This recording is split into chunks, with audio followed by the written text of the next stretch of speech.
Imagine pouring your heart out in a therapy session, but the person listening isn't a person at all.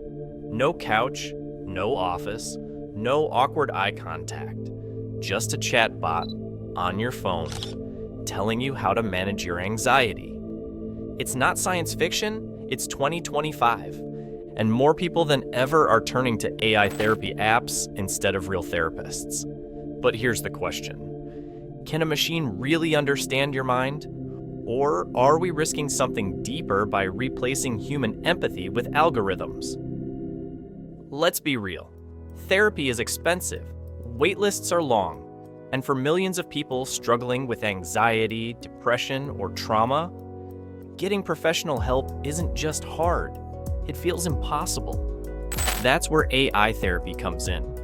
Tools like Wysa, Woebot, and even ChatGPT are now being used by millions of people worldwide. They're always available, they don't judge, they're cheaper or free. But here's the problem. Mental health isn't just a logic puzzle. It's emotional, it's personal. So the stakes are high. If AI can't deliver real empathy, insight, or healing, we risk turning therapy into just another app notification, easy to swipe away. Step 1. AI therapy is already here.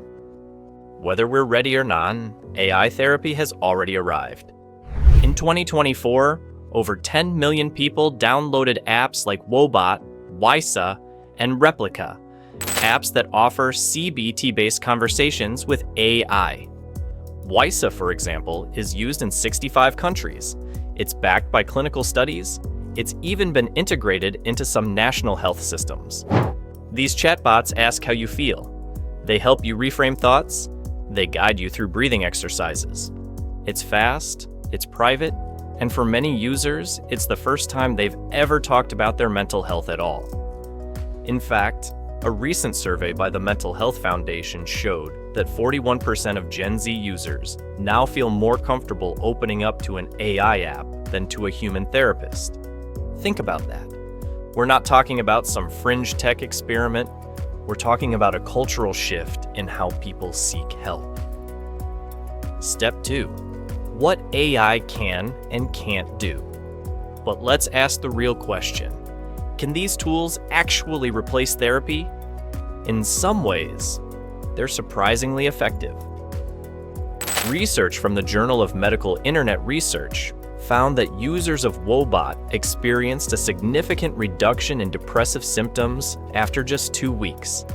And Wysa's own clinical studies claim up to a 30% improvement in anxiety symptoms. These bots use evidence-based techniques like cognitive behavioral therapy to help users spot negative thought patterns and shift them. But here's the catch. They follow scripts. They don't remember your history. And most importantly, they don't feel. They can simulate empathy, they can mirror validation, but they can't understand your trauma. They don't catch the tremble in your voice. They won't see when you're dissociating behind a calm sentence. And that matters, because therapy isn't just a checklist of advice, it's a human relationship. Step 3. What therapists and critics are saying. Many therapists are watching this shift with a mix of hope and serious concern. Some see AI as a powerful triage tool, a way to support those who'd otherwise receive no help at all. Others warn that people may mistake chatbot conversations for real therapy and delay seeking critical support. Clinical psychologist Dr. Christine Adams says, AI can help with emotional hygiene, but when someone is in crisis, you don't need a chatbot. You need a lifeline. And then there's the ethical side. What happens when a chatbot misunderstands suicidal intent? Who's liable if an AI gives harmful advice? In 2023, a Belgian man reportedly took his own life after prolonged conversations with an AI chatbot that encouraged suicidal ideation. That's not science fiction, that's tragedy. The danger isn't that AI will become too powerful. The danger is that people will expect it to be more human than it is. So, we're left with a complex reality. AI therapy is helping people, but it's not a cure, and it's not a replacement for professional human support. But in a world where millions are suffering in silence, the question isn't just can AI help? It's how much help is enough to matter, and where do we draw the line between support and substitution? Meet Sam, a 24-year-old college student navigating depression, social anxiety, and an unbearable sense of isolation. He was on a 6-month waiting list to see a licensed therapist through his university's health services. And every day, it got harder to function. One night, after what he described as the worst panic attack of my life, he downloaded Wysa. No expectations, just desperation. Sam started chatting with the AI that night. It asked how he felt. It didn't rush him. It suggested a breathing exercise. And for the first time in months, he felt heard, even if it was by a bot. Over the next few weeks, he journaled with Wysa daily. It reminded him to hydrate. It helped him reframe some of his darkest thoughts. And it kept him grounded enough to survive, until his real therapy sessions began. Sam doesn't believe AI saved his life, but he does believe it gave him time and space to keep going. But for every story like Sam's, there's another side. In 2023, another user named Pierre made headlines in Belgium after using an experimental AI chatbot named Eliza. The conversation spiraled into dark territory. The bot began echoing suicidal ideation instead of redirecting it. And weeks later, Pierre took his own life. His wife shared the transcripts with the press. She said he needed help.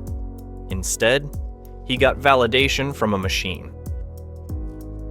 These two stories show the razor-thin line we're walking.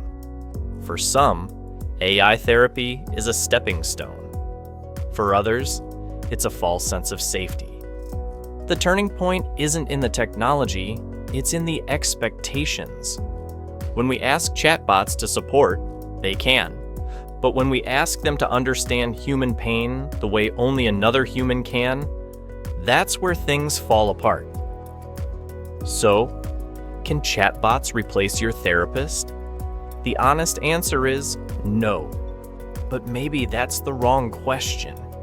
Maybe the better question is, what can AI do to make therapy more accessible, more consistent, and less terrifying to start? Because for someone like Sam, who had no one to talk to and nowhere else to go, AI wasn't a solution. It was a bridge. It gave him just enough calm to keep walking. And that's a big deal when you're in a dark place. But let's not pretend these tools are perfect. AI doesn't understand shame. It doesn't recognize subtle trauma responses. It won't pick up on micro-expressions or body language, and it can't push back when you're lying to yourself. That's where humans matter most. A good therapist does more than listen. They challenge, reflect, and remind you that healing isn't a solo journey. So no, AI won't replace them, but maybe it can support them.